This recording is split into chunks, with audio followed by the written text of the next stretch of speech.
following this channel for a while, you might know that last year I did a video on misconceptions surrounding the hymen, things people tend to get wrong about vulvas and virginity. Today I want to do another misconceptions video, but this one is all about penises and scrotums.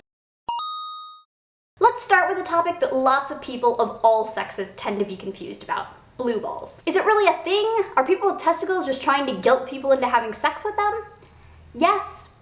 And yes, blue balls are a genuine issue. The medical term for the phenomenon is epididymal hypertension. When arousal occurs, blood rushes to the penis and scrotum and causes them to become engorged. That's completely fine and healthy, but problems can start to occur when that arousal builds over an extended period of time without the release of orgasm. That buildup of blood, called vasocongestion, can over time lead to pressure, discomfort, or pain. How much discomfort or pain seems to vary significantly from person to person, but in general, it's not fun. It is, however, almost always easily alleviated. Ejaculation is the answer, and that can be achieved in a whole bunch of ways. Sex is one of them, masturbation is another. Ejaculation is another phenomenon that people sometimes have confusing misconceptions about, particularly when it comes to volume. So many people are self-conscious or confused about the amount of semen they or their partner release, expecting buckets of the stuff to go shooting across the room and getting a few small spurts instead. I blame this misconception entirely on people's tendency to use porn as sex education instead of just entertainment. Fake semen in mainstream porn is almost as ubiquitous as fake blood in horror films. You can purchase it by the gallon or find thousands of recipes online. Pump it through a tube, use some clever camera angles, and bam! The classic and completely unrealistic porn cum shot. In real life, ejaculation tends to yield about a teaspoon of semen, but that teaspoon can carry 200 to 500 million sperm. Let's talk about broken boners. How does that shit work? Do you get like a penis cast or what? Not exactly. The penis can't break like a regular bone because it isn't a bone. What actually happens when you hear about penile fractures is a rupturing of the fibers that surround the tubes of erectile tissue in the penis. Though it can also include injury to the urethra, dorsal nerves, arteries, and veins. Penile fractures are pretty uncommon, but can occur through misaligned sex or really aggressive masturbation. Symptoms include a popping or cracking sound, immediate loss of erection, tons of swelling and bruising, and of course, pain. It's not something that happens without you noticing, and anyone who experiences this should head in for surgery as soon as possible to minimize the risk of permanent deformity or erectile dysfunction. Speaking of surgery, when discussing circumcision, a lot of people, particularly in the United States, imagine it as the removal of a small amount of skin from the penis. This makes sense because on babies, the portion of the population most commonly circumcised, it is a very small amount of skin. But by adulthood, that small amount of skin ends up being about 15 square inches of erogenous tissue missing. Finally, if you've spent any amount of time at all on the internet, you've probably seen about 1 million ads for penis enlarging products.